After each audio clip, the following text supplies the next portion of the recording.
Eu acho que foi o Guga que falou disso. Eu gostaria de retornar à oitiva do rico. Se vocês se lembrarem, então, e muita gente falou que aquela cena estava incentivando as pessoas a jogarem. Primeiro, nada que eu fizer vai ter tanta projeção e tanta influência sobre o que eles estão fazendo. Quem estava de boa fé ouvindo e acompanhando a CPI sabia do que se tratava. Mas para quem não entendeu, vou explicar aqui. E agora, quem voltar para analisar o que aconteceu, vai concordar comigo. Eu pedi para o Rico jogar no Tigrinho, ok? Quando ele ganhou e começou a ganhar, eu disse para ele: agora jogue na cobrinha. Por quê? Porque ele não está fazendo propaganda neste momento do Tigrinho. Foi passado, agora ele trabalha com a cobrinha. Quando eu disse jogue na cobrinha, aí ele entrou em pânico. É só vocês voltarem lá. Não, eu não vou fazer, eu não vou fazer, eu não vou fazer. Então, a questão é essa: ele não está com a conta demo do Tigrinho, mas sim da cobrinha. E Isso isso é mesmo. importante deixar muito claro aqui. E o que nós queremos é proibir 100% de propaganda ou de influência, tal qual aconteceu e vocês estavam comentando sobre o cigarro e sobre a bebida. O problema é que realmente inflacionaram demais o mercado. E eu não sei se teremos gente suficiente com pulso firme para aprovar. O meu relatório, a minha proposta de lei vai ser essa. Ponto final. E aí os outros que se expliquem. Por quê? Porque a CBF, os times de futebol nunca viram tanto dinheiro. A Caixa Econômica, quando investia um número muito aquém desse. O mercado está absolutamente inflacionado. Quero ver quem tem coragem. Eu tenho. Só que eu quero que vocês acompanhem comigo o desenrolar disso. Então era Marlboro patrocinando Fórmula 1, etc e tal. Sempre foi o esporte. Prestem atenção. Era cerveja no esporte, enfim. E também creio que falar da dopamina aqui é importante e dizer da diferença entre os jogos de apostas esportivas, cuja CPI, que capitaneada pelo Cajuru, pelo Romário, visava analisar a manipulação dos resultados. E vamos lá, vamos dizer que não houvesse manipulação. Em tese, você aposta ali naquilo que você crê. Você acredita que o jogador tal vai fazer 2 gols. Você acredita que o time tal vai ganhar. Então você parte de um pressuposto, de algo já conhecido. Este aqui, os cassinos online são totalmente jogos de azar, o nome já diz. Então as pessoas estão caindo ali, não tem sorte. E aí eles colocam tigrinho da sorte, cobrinha da sorte. Vocês já viram isso? Aviãozinho da sorte, eles trocam o nome. E por mais que o Poder Executivo, via a SPA, que é a Secretaria de Prêmios e Apostas, esteja autorizando e fazendo o procedimento de regulamentação, o que me causa estranheza, o que me causa espécie é o apelo infantil. Isso não estava no script. Quando nós ouvimos o do Dena. Eu não estou aqui, eu quero trabalhar junto com o Poder Executivo. Eu não estou aqui para atacar absolutamente ninguém, porque todos nós estamos aprendendo, mas é inaceitável. Casas de apostas online continuam com o mesmo layout. Isso é para atrair crianças, para atrair jovens. Então, essa questão do vício na dopamina, e eu quero tocar sobre isso num ponto também, da oitiva do rico. Ele disse que jogava para aliviar a ansiedade. Vocês se lembram? Alguém assistiu isso? Sim. Eu na hora, eu trouxe, porque ele estava sendo assistido e vai continuar sendo assistido esse corte por muita gente. Então quer dizer que se eu estiver ansioso ou ansiosa, isso me alivia? Sim, infelizmente, sim. E aí eu disse: olha, pessoal, É ok, não é vergonhoso você precisar de uma muleta por um tempo da tua vida para você utilizar um ansiolítico. Não é essa forma que você vai ficar aliviado dos seus dramas psicológicos, psiquiátricos, mentais. Então eu tive que entrar ali e me expor, inclusive. Mas eu não tenho problema nenhum. Eu tomo ansiolítico, eu tomo remédio para dormir. Ok, não tem nada de errado, de ilegal, de imoral e nem que engorda, tá? E vamos falar em imoral e legal sobre um certo aspecto. Quero que não me entendam mal, tá? Na prostituição, Felca, a pessoa, em tese, mulher ou homem, tá? Não é só mulher, não. Mulher ou homem, ou qualquer preferência, de gênero que seja, eles estão ali vendendo o que é deles. Esse tipo de trabalho esse tipo de trabalho de ocupação é mais digno do que isso que nós estamos vendo aqui. Não me interpretem mal, não estou falando que é ok. Eu estou falando que é uma escolha pessoal. A influenciar jogos de azar, trabalhar com jogos de azar é absolutamente aviltante. É absolutamente degradante, é absolutamente imoral. É ilegal? Infelizmente não. E quando eles tocaram nesse assunto, eu digo os influencers, eu quero destacar aqui. Primeiro, não vamos generalizar todos os parlamentares, como a gente não pode generalizar os influencers. Se eu for falar de Virgínia, de Deolane, de Carlinhos Maia, tá? Eu quero também ouvi-lo. Ele, se eu não me engano, aí é o pai, é o vô, é o bisavô dessa turma aí, dessa leva de influenciadores. O que que ocorre? O importante aqui deixar claro que sim, isso é grave, mas os crimes de propaganda enganosa do Código de Defesa do Consumidor, do crime contra a economia popular, na verdade, essas penalidades são mínimas e por isso nós iremos tipificar essa atitude. Nós não conseguimos inserir 100% este ato, o tipificar 100% no crime de estelionato. E precisamos sim deixar que essa pena seja cada vez maior, porque é propaganda enganosa e nós vimos o drama que isso pode causar. Então, não me interpretem mal em relação à prostituição, mas é muito grave o que nós estamos vivendo. E voltando na questão da imoralidade, eu gostaria de lembrar e de destacar aqui que, primeiro, não nos generalize. Eu não posso falar e nem responder por atos de outros senadores. Eu respondo pelos meus. Dentro do meu escopo e dentro da minha oitiva e das minhas perguntas, sim, havia um propósito, há propósito. E aí também fomos nós que liberamos. Eu nem tinha tomado posse, eu era senadora eleita quando Michel Temer sancionou, em dezembro de 2018, a Lei 13.756, liberando, legalizando os jogos de azar, mas determinando que o Poder Executivo regulamentasse no prazo de 2 anos, prorrogáveis por mais 2. Quem assumiu em 1º de janeiro de 2019? Quem teve 2 anos prorrogáveis por mais 2? Então vamos lá. Tá aí a dissonância cognitiva. A pessoa pode fazer qualquer coisa, mas ela está sendo ovacionada. Eu não tenho medo também, viu, Felca? Como disseram que, Soraya, você é doida chamar uma Virgínia, você vai despencar, você vai ser cancelada. Eu falei, não tô nem aí. Eu não tinha 300 mil seguidores e tudo meu é muito orgânico. Eu não estou nem um pouco preocupada. Então vamos lá, voltando.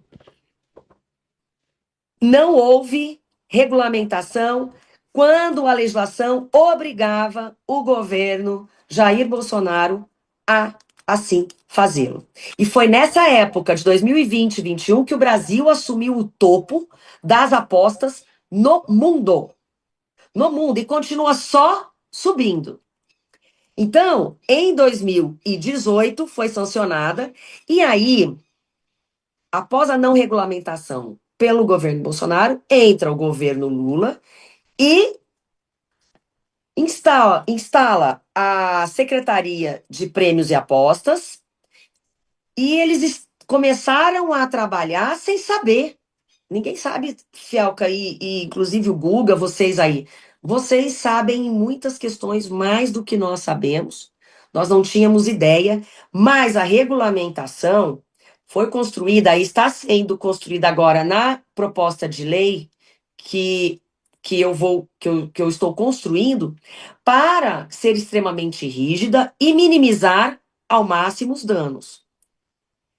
O Felca não tinha chegado, mas eu gostaria de colocar aqui, repetir, que, Felca, nós não conseguimos instalar no Brasil um muro virtual que coíba, que proíba totalmente que as pessoas consigam aderir e entrar em sites de apostas. Nós não conseguimos, nós não temos tecnologia para isso. Eu ouvi dizer, porque eu ainda não tive uma confirmação, de que nem a China consegue, porque quando a pessoa vai para a China e ela não consegue ter acesso ao WhatsApp, por exemplo, ela só instala o VPN e ela consegue esses acessos. Mas, segundo eu ouvi dizer, em Pequim estão fazendo um projeto piloto para que realmente consigam bloquear virtualmente o acesso a plataformas de outros países. Então, quando a gente não consegue coibir algo, nós temos de minimizar. E é regulamentando da forma mais drástica possível, inclusive com a proibição por completo de propaganda e influência, mercado este que já está. Este sim está prostituído. Este sim está difícil por conta do lobby que poderosos têm feito dentro do próprio Senado Federal. Esta é a verdade que não que a gente não consegue controlar. Eu quero ver quem vai ter a coragem, junto comigo, de enfrentar esse pessoal, quem está tendo. Senadora, Então, é algo que nos preocupa sobremaneira.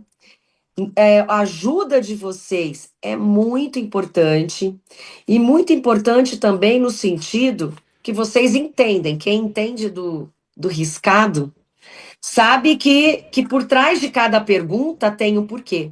E ali, Rico produziu prova contra si. A própria Virgínia, ele estava falando. Ela se dispôs a falar diferente do Daniel, que mentiu desde o começo, inclusive que não conhecia a própria sócia, sendo que nós tínhamos foto dele com a sócia Adélia. Então, e na semana seguinte, eu não sei se vocês sabem disso, a plataforma da Adélia e do Daniel não estava conseguindo a liberação. Por quê? Porque a Adélia é uma pessoa que está sendo investigada. O que ela fez na semana seguinte, a prisão do Daniel na CPI, eles fizeram uma alteração contratual e a Adélia saiu da sociedade. E quem entrou na sociedade? A esposa. Se eu não me. Foi o que me disseram, tá? Elaine é Daniel. Eu já esqueci o nome, o sobrenome. Pessoal, me ajude aí.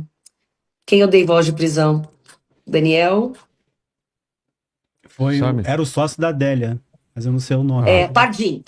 Pardim. Daniel Pardim. Eu dei voz de prisão e, e eles, como eles não estavam conseguindo a autorização para trabalhar, a Adélia saiu da, da, da composição da sociedade e quem entrou? Elaine Pardim. A minha equipe está me ajudando aqui, que são muitos nomes. Elaine ou Helena, a esposa é Leila Pardim. Na outra semana, quem virou sócia do senhor Daniel Pardim? Uma senhora cujo nome é Leila Pardim.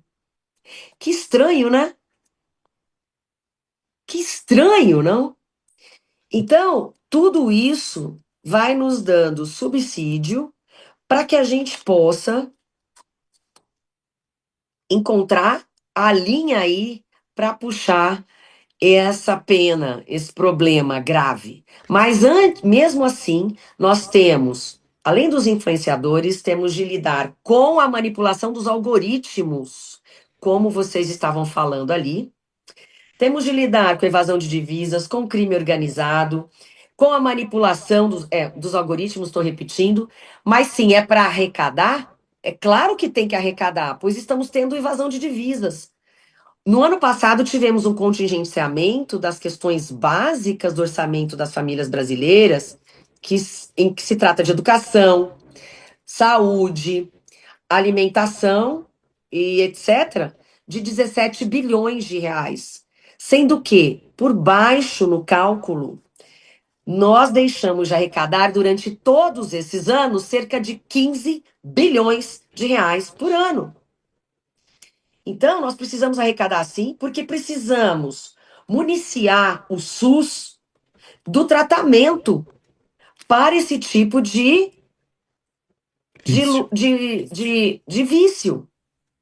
E que as pessoas ainda não conseguem, não têm a dimensão. Então, propagandas advindas e publicidade, campanhas advindas do governo federal precisam acontecer, como foi a questão do cigarro, para diminuir o consumo.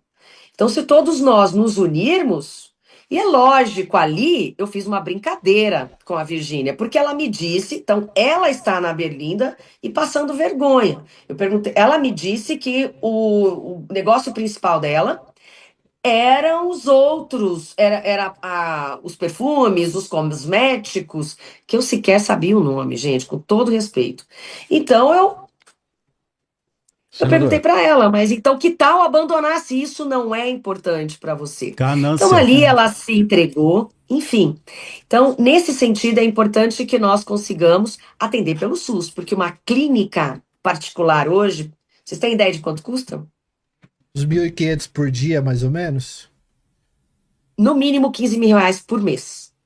Tá? 6 meses é um período básico para a pessoa poder sair e continuar sendo monitorada pela família. E Soraya, aí você... vamos falar, família a gente volta, eu vou entregar para vocês já, mas a gente está falando aqui de filhos devendo para agiotas, cujos agiotas ameaçaram a mãe desse jogador, e ele pensou em se matar quando ele soube que o agiota falou, eu vou cobrar da sua mãe. E aí o que ele fez? Ele matou a mãe e depois atentou contra a própria vida. Pode crer. Todos os Finalmente. dias, relatos e mais relatos de verdadeiros. Eu odeio esse nome, gente, mas são desgraças. a gente até tem um Então, é vídeo, sério demais. senadora, a gente tem até um vídeo para colocar aqui, Olene, tá no ponto. Enquanto isso, o Joel tem uma pergunta. Só uma coisa, eu notei que a senadora tá meio sozinha, isolada dessa CPI aí, cara. Isso é uma coisa que eu notei, não sei, eu tô aqui, pela fala dela, eu tô entendendo que ela tá sozinha nisso. Se as Bets se dispõem a fazer um contrato de 350 milhões, de pagar 50 milhões para uma influencer, eu imagino como é que deve ser o lobby político em cima desses senadores. Pois é. E partindo desse princípio, a gente perdeu. Perdeu. Porque ela disse que Perdeu. Ninguém ganha das cons- bets, nem nós. Nem a o gente poder não público. Você falou, senador, a senhora falou que a gente não consegue fazer um quórum, que seria, sei lá, 20 senadores para você iniciar um processo, uma sessão. Eu preciso de 6 senadores. 6. 6 para aprovar a ida. O que querem aprovar? A ida do padre Patrick, o Felca. E assim eles vão. É de suma importância ouvi-los. É de suma importância. Mas me perguntem se eu consigo convocar a CBF. Não, tá. Edinaldo. Eu não consigo quórum de 6 senadores para aprovarmos a oitiva de donos de bets. Agora é a hora da Pelo amor sociedade de Deus, civil. para intimar o COAF a mandar os RIFs dessas pessoas, os relatórios de informações financeiras. Eu estive com uma jornalista dias atrás que ela teve um chilique comigo. E eu disse para ela: a culpa não é minha, vá perguntar para quem tem a obrigação de pautar isso na CPI. Então, eu estou realmente, não estou absolutamente sozinha, mas eu estou ali, eu, senador Isalci, e outros senadores que não têm cadeira, não têm assento na CPI estão nos ajudando. Mas a maioria dos que têm assento não vão, eles seguram cadeira. Então, isso está grave, gravíssimo. Entramos uns contra os outros ali numa rota de colisão mesmo, frente a frente. E só os corredores do Senado sabem o que eu tô passando. Pra vocês terem uma ideia, eu tô andando de carro blindado, coisa que eu nunca tinha feito na vida, a não ser na época da campanha presidencial. Então, tá muito puxado. Eu moro na fronteira do Brasil com o Paraguai. Mato Grosso do Sul é a fronteira mais seca, a fronteira seca mais permeável do país. E aqui o jogo do bicho é muito forte. Até ouvi dizer que vão tentar legalizar no formato